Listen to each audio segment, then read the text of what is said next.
વધીને આ જે આરએસએસ અને ભારતીય જનતા પાર્ટીના ગળથૂથીની અંદર જે મહિલાઓ પ્રત્યેની અરુચિ છે, મહિલાઓ પ્રત્યે કોઈ પણ પ્રકારે એમને સન્માન નથી અને હંમેશા એમને બેઇજ્જત કરવાનું જે લોકો કામ કરે છે, એ જ રીતે આપણી બનાસની બેન કહી શકાય, ગુજરાતની બેન કહી શકાય એવા ગેનીબેન ઠાકોર કે જે પોતાની સાદગી માટે, સમાજ સેવા માટે માત્ર બનાસકાંઠામાં નહીં સમગ્ર ગુજરાતમાં પ્રખ્યાત છે અને સૌને એના માટે ગૌરવ પણ છે. એવા ગેનીબેન માટે એણે જે શબ્દો પ્રયોગ કર્યા છે, એમના ફોટો ઉપર જે પ્રમાણેના આપણે સિમ્બોલ લગાવ્યા છે, એ અત્યંત વાંધાજનક છે. આ સાથે સાથે હિન્દુઓને ઉશ્કેરવાનું પણ એ પોસ્ટની અંદર પ્રયાસ કરવામાં આવ્યો છે. એને કોઈ પણ સંજોગોમાં ચલાવી શકાય નહીં, કારણ કે આવી રીતે જો કંઈક ઉઠીને કાલે કોઈ તંગદિલી ઉભી થાય, કાલે કોઈક એવો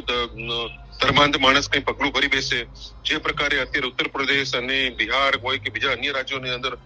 મોબ લિન્ચિંગની જે ઘટનાઓ ઘટે છે, રોડ ઉપર જ ન્યાય સંવિધાનને તાત ઉપર મૂકવાની જે વાત હોય છે, એ પ્રકારનો એ માહોલ ઉભો કરવાનો પ્રયાસ કર્યો છે. અને એટલા માટે અમે ગઈકાલે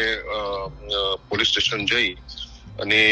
ગઈકાલે પણ અમારે કાર્યકર્તાએ અરજી આપી હતી, પણ પોલીસે કોઈ કાર્યવાહી કરી નથી. આથી ગઈકાલે મેં પોતે જાતે એક લેખિતમાં અરજી આપીને એફઆઈઆર દાખલ કરવા માટે રજૂઆત કરી છે. અને મને લાગે છે કે પોલીસ જો આમાં ભારતીય જનતા પાર્ટીનું કનેક્શન છે એમ સમજીને જો કોઈ કાર્યવાહી નહીં કરે તો મને ચોક્કસ એવી ભીતિ છે કે આના ગંભીર પડઘાઓ પડવાના અને ઠેર ઠેર સ્પોન્ટેનિયસલી આશ્ચર્યજનક રીતે અનેક કાર્યક્રમો આયોજિત થશે.